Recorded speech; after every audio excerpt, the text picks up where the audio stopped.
Dinner is served. If you had to guess, what out of 10 did Game Informer give this game? They gave it a 7, I'm going to say. Or a 6? Oh, we're getting colder. They didn't give it an 8. They didn't give it an 8. You gotta go a little higher.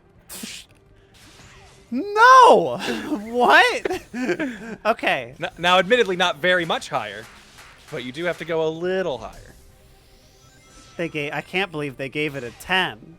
No, lower. I can't believe they gave it an 8.5. There we go. Oh, wow.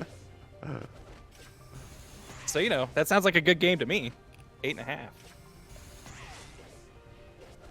Do you have hot... What? Yes, go ahead. Sorry, Rub Rabbits was a prequel to this. I thought Rub Rabbits was a thing, and I couldn't remember if that's what this was. Sorry. No, had that you're internal good. revelation. You were saying? Game scores. Hot take. I think they're all fake. Is that hot? I think all of them aren't real. I don't know if I'd say all of them, but the vast majority. Like, you're telling me that there's an objective measure. What I'm gonna say is like it's fake in the sense that it is not. Okay, this will sound stupid. No, but go ahead. It's fake in the sense that it's not real. Okay, and that's not and in that like there's not like a tangible like it did exactly this, so it got I think the rating number is your shortcut, but it does not tell a whole story. Like, you cannot see, like, it's the this game got a 7 and this game got an 8. The 8 is better. Like, I don't think that is true. Yeah, that doesn't mean anything. Yeah, it's, you know, I definitely, back in my younger days, would assign numbers to games when I was like, if I was to rate this, I'd do this. But, like, that was always met with, like, 3 to 4 paragraphs of me explaining what that means. Yeah. And that's the part that matters. Like, yes. And I think it's just people will look at the number and immediately go like, big number mean better, which, like, you know, you think about it logically, yes, that does make sense, but not always true, because the number is lacking the context of the review. It's almost like literally everything needs context. Yes. So it's like you can do the glance and go like, oh, like, I feel like the number is good for a wide range barometer. Like, if you look at this number and go like, oh, this guy gave it a 2 or a 3, he probably didn't like it. It was probably severely flawed in some way. Gave it a 6 or something, you can go like, there's probably something there, but it's being held back by something. Yeah. And then, like, you know, you can kind of like guess and infer maybe what's meant, but at no point do you have to commit to that number as being like here is the gospel of what this person thought of this game. Yes. The way vastly more important part is whatever text they applied to it. So when it's like just I rated this on a 5-star system and there were no words attached to this, like, that is not at all a review I really trust. No, that doesn't mean anything. I need to see what they said about it before I go like, this guy gave, you know, Breath of the Wild 4 out of 5. That's psycho. Like, yeah. You know, I'm not gonna get bent out of shape about it or whatever, even if in my brain I'm like, it's a perfect 5 out of 5. That was a great game. And then also, I don't know if this has been a topic or a thing people have said. Maybe it's because I feel like the general consensus on review numbers has become like, I don't think people care about them as much. Maybe that's just in my circle. Maybe it's still a thing. Like, yeah, I think teenagers and people with the mentality of teenagers still really care about them. Still do. Because I feel like I remember a thing that was like a debate maybe 10-ish years ago that I remember talking about on message boards was, is there such thing as a perfect game? Like, if you're giving a game a 10 out of 10, that meant it was literally perfect. That doesn't exist. Made better. And it's just like the argument of like, well, I think this game was perfect. I don't think there was a problem here. But then, you know, that gets into the argument of like, so that means it couldn't have even, like, there's no imaginable way it could have been better. Semantics. Yeah. And it's just like this annoying bullshit argument that I feel like was a thing for years. But I have not heard in, like I said, like probably a decade. Yeah, I haven't heard that much either. Like, I don't think people really give it too much credence. But the, I feel like we talked about this in the context of, like, movies or something.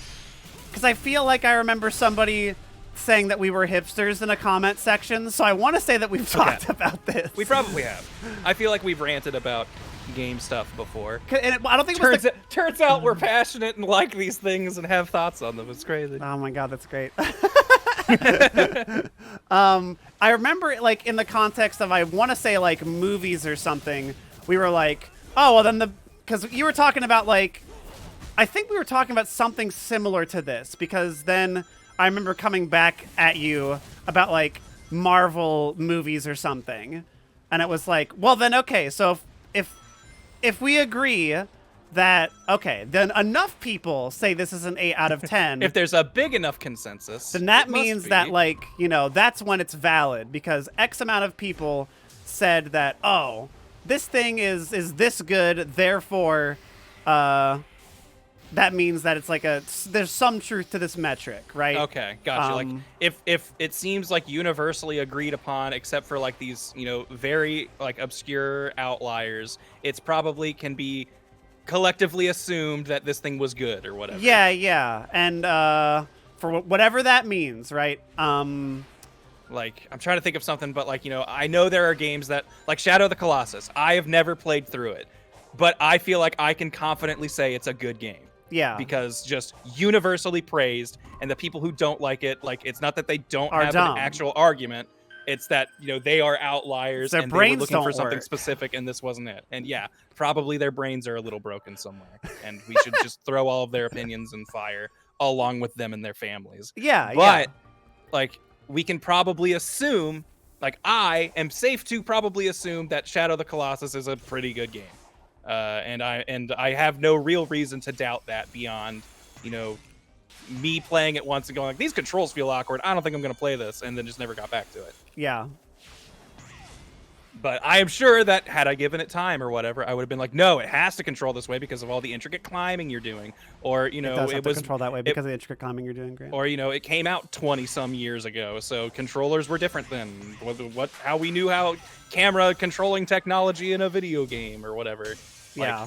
I'm sure there's all kinds of things where it's like, but in the 2022 lens, it's not as good as Fortnite, so it's a bad game now. And like, you know, yes, Fortnite is the pinnacle of that all games should strive to achieve. Agreed. But that doesn't suddenly make Shadow of the Colossus a bad game. Yeah. And like, it's just, I don't know, context is important. Context is key. And I feel like that's a fairly universal truth in almost everything. So, you know, but that doesn't look get, at a review that number. doesn't get the zingers, Grant. Oh, whoops. I mean, yeah, like I can't look at a thumbnail and have a full understanding of someone's thoughts on a topic. If you can't boil the conversation down to 280 characters, I don't want to have it. I was listening to like, actually thinking about this. I was listening to a podcast earlier today that was from, like, I want to say like 2013 or 14, and the guy was talking about how Twitter is a terrible place to try and actually express a thought. Yeah. It's like he's like, I hate, and this is like, again, like from 8-9 years ago, this guy was saying this. Mm-hmm. He's like, I absolutely hate when someone starts a tweet and like I see at the end of it, like, parentheses, 1 of 4. Yes. Like, no, he's like, just write an essay. Don't put this into 4 tweets. Put this somewhere where it's a collected thought and not, you know, 4 jumbled paragraphs. Yeah. And it's just like, because it's like, this is not, because people are going to look at one tweet and walk away from it. You are not like, and not saying people will automatically read a full article or whatever.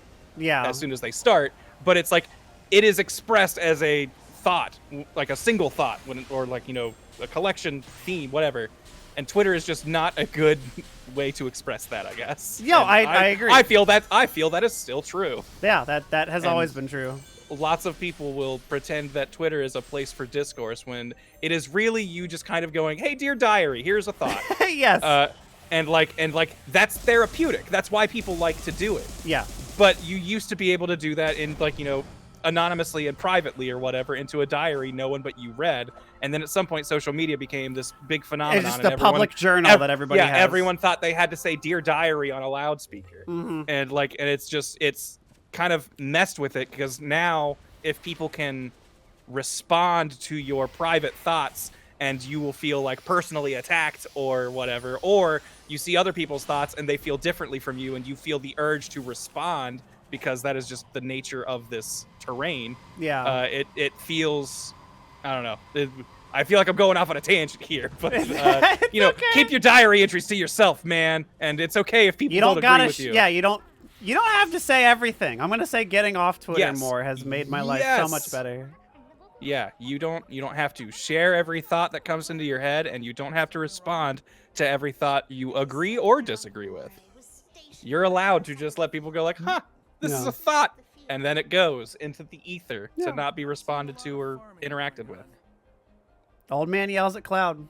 Yeah, fucking clouds, I hate all of you. Get out of Smash. You ruined it. Okay. In terms of okay, so hold on. This part, you gotta draw the triangle. Yeah, this is confusing because you like this. You're weeding this yard. Yeah, but you have to draw the triangle to do it and like hit the fucking things, which I didn't realize. Well, what you're doing with the triangle things is like those are attracting those bees, and those bees will hit you. Yeah. And so you're doing that to like pull them out of your path, I think, to try and just clip the most weeds or cut the most grass, whatever it is. Hit the most weed. Yeah. Get the dankest score you can, blunt. Sonic.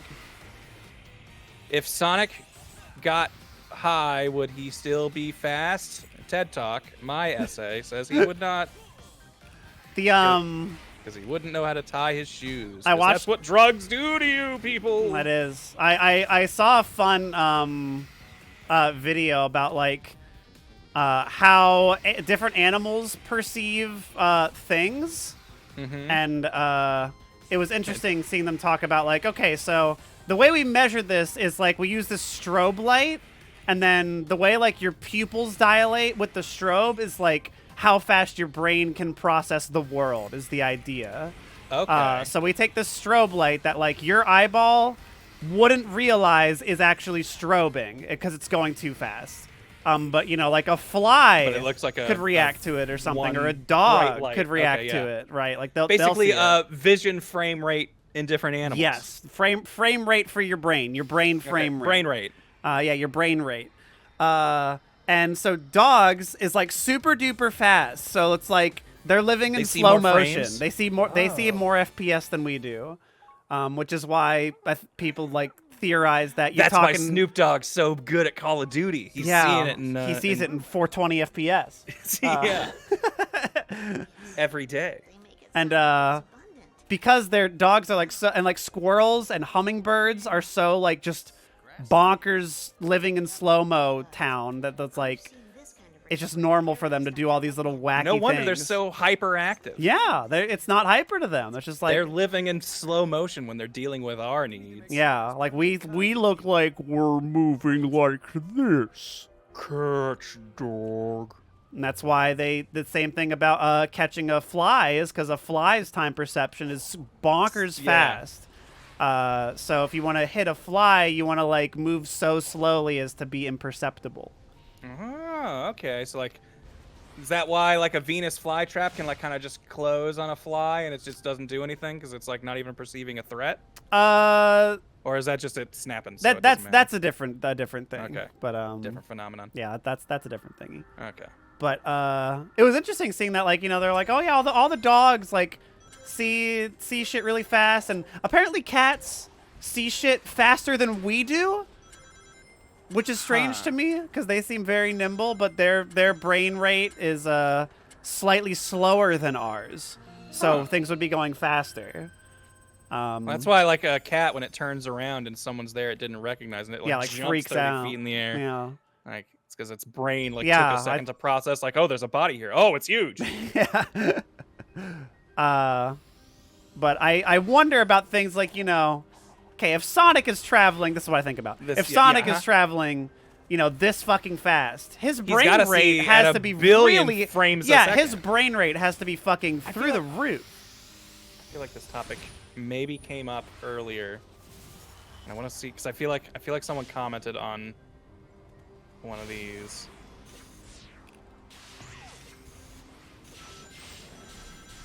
But yeah, like if you're moving so quick, how fast you have to think just to be able to keep up with your body moving at that speed. Yeah, like you got to be doing some crazy shit.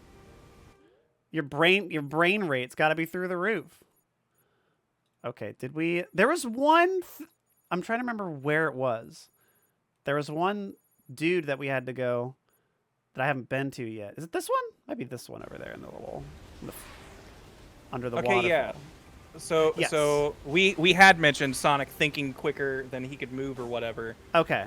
And someone responded, "This is what happens to tiger beetles. They run so fast in relation to their body mass, their eyes cannot keep up, and the world becomes a blur. They sprint and have to stop to take in what is happening to their surroundings. Both their brain and eyes are slower than their legs." So it's just like they move so quick, What they don't the understand fuck? that they're moving. It just seems like a blur. And then they have to stop to take in information on where they are and pick a direction and go again. Have you seen a simulation of like what it would look like to move faster than light? Oh no, and that sounds Or like at horrendously least trippy. close to the speed of light. Because like what ends up happening is because you're moving at such a rate that like, you know, light is hitting your eyeballs at a speed at which you're moving, so the world looks like it's not moving. Ugh. Like, but you Okay. and like things get very like wide. Like your field of view would get very big. Okay. Because of like all the angles that like your shit would come in through. Yeah, I want to see like real physicists tackle like those scenes in X-Men where like what's his name, the Quicksilver is like moving and all, and I mean that everything's shit in slow motion. isn't far off. Like, is that like scientifically what it would look like if you were capable of moving at such speeds? Is that how you'd perceive it? It'd definitely be pretty, like it would seem like the world is traveling in slow motion if you were moving that fast. But speed of light shit is like it also affects so many other things Yeah. too that like I don't think There's it's not just so- LOL slow mo. Yeah, there's so many nature laws tied to the speed of light Yeah. that you're breaking. And there's like people have done like simulations of like if you were to fall into a black hole as like the speed gets faster and faster and faster and you know. Of course they've done simulations, Karen. We're living in it. One big simulation, you know? Do you like the idea that we're inside the universe is in a black hole? How do you feel about that? I mean, Like the edge of the universe is like, the event okay, horizon. this is me revealing that I am an absolute simpleton. Because it's one of those things where I'm like, if it is, I've been living in this existence my whole life and probably will nothing until I die, changes. and it won't change my perception. So why concern myself with That's it? what I'm Like- saying. Like, and look, and that's exactly what the overlords want. I am the one. People No, who think like it's me it's are what okay. keep the simulation running, because it's just because I'm just like, no, like, it doesn't make a difference to me. When I die, I'll still be a corpse in this black hole or whatever, or Yeah. in this simulation or whatever, or it's gonna reset and I'll be somewhere else. But presumably, because like only people who seem like they're crazy are going, I lived a past life and I know I'm in the simulation and it just rebooted. You know, presumably, if I am reincarnated or reinserted into this simulation to run another test on how a human would respond to living in these exact circumstances or whatever they're doing the simulation for, I probably won't remember this portion of it. So, you know, It's effect all it the has on same. me, nil. Yeah. So, like, fun to speculate, not worth being worried over is where I go. Like, because there's so like people like, oh man, it's all. What if like nothing's real and it's all a simulation? That doesn't change the fact that if you get punched in the face, it's going to hurt. Like I hate to drag out what I'm pretty sure has been used, you know, for arguments I don't agree with. But perception is reality in this situation. Yes, it is. Like, it's like, maybe this is all fake and the aliens with their supercomputers that we can't even fathom have quantum, you know, created a universe in digital space, and that's all my existence is. But because that's all my existence is, I'm never gonna know. That's what you're in, bucko. like See ya. I love the people who think like, you know what? I'm the guy who's smart enough to break the aliens. Hell yeah. Like they didn't account for someone like me. I'm the built virus. different. Like, yeah, I'm the virus in the system that's gonna free all of us ones and zeros Yeah. who've been stuck powering their ships with our lives. I don't really know. I don't think I've ever looked into what people theorize as a reason for the simulation, or if There's a that's bunch just so of really far fun beyond. ones that aren't all like LOL malicious. Yeah. There's some really cool ones. Like, I'd like to hope that if an alien created this elaborate of a thing and gave us all this concept of, like, morality and emotions, that they to some degree have that, I guess. Yeah. Like otherwise it seems like unless they are just third-party observers and just watching and they're like, huh, weird how our data developed a code of morals that they seem to mostly agree on. Run that again. That shouldn't happen. Yeah. Like weird that they have feelings and thoughts that they deserve to be free. Like, huh, we never programmed that. We don't feel that. Like that seems like a layer in the simulation that I don't think the alien would be like, hey Bob, check this out. Yeah, I agree with you. Look what the simulation's doing. Yeah. They developed empathy all on their own. We don't even know what that is because we're practicalists or whatever the opposite of that would be. Yeah. We're oh, what do they call themselves? Redditors. Yeah, yeah. We're just commenting on Reddit. Here's the Reddit thread about what the human simulation did today. One of my favorite ones is that it's like it's not an ancestor simulation, but that's like the super duper common one. Okay. It's like that we're replaying history for our future selves. This is like it's kind of I think you would fuck with this idea is that it's like some kind of like future moralism test where like our lives are like the life that you have right now. Okay, so if only you exist, okay? Okay, yes, yeah. Why is this happening? What the fuck? It's awesome. Whatever that was. I don't know what the fuck that was, but that was good.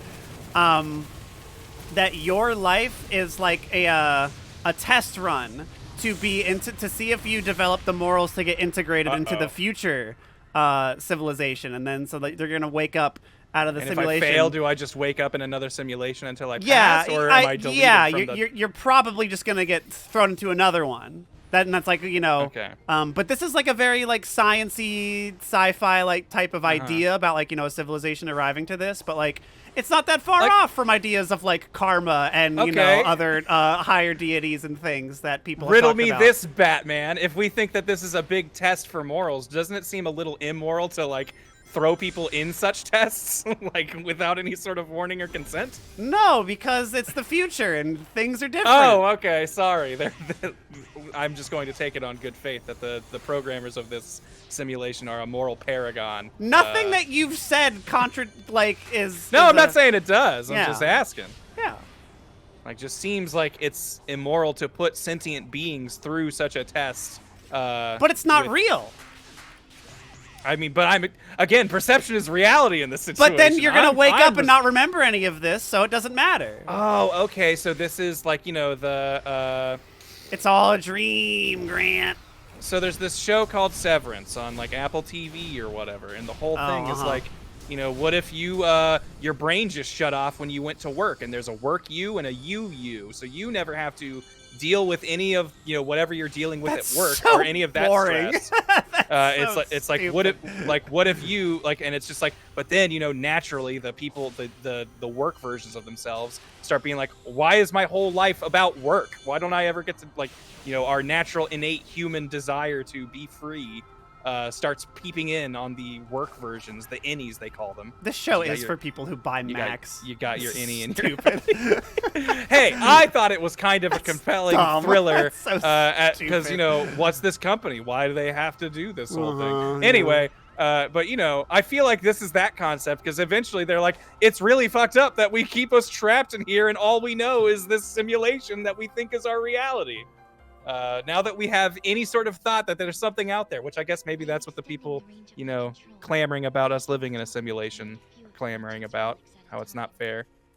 All right, I'm on their side. It's all a simulation and we should get out of it. Why aren't we worrying about this more? Call the president. Tell him to get us out of here. The president, everybody else up there knows, Grant. That's what you don't really see. Look, 700,050 simulations. Next question. If this is a simulation, are there beings from outside the simulation coming in here to guide it? Yes. Like to make sure it goes in a direction. What do you think UFOs are? Crop circles are just patch notes. Yes, and they've been leaving them for millennia, but we're too dumb to figure out what it says. We just didn't realize it. Yeah. Okay, finally, we've educated the people, Grant. Okay. All right. At last, everybody knows we're all on the same page. Don't tell anybody you saw this because they're gonna kill us if you know. Yeah, you didn't hear this message. This video will now self-destruct.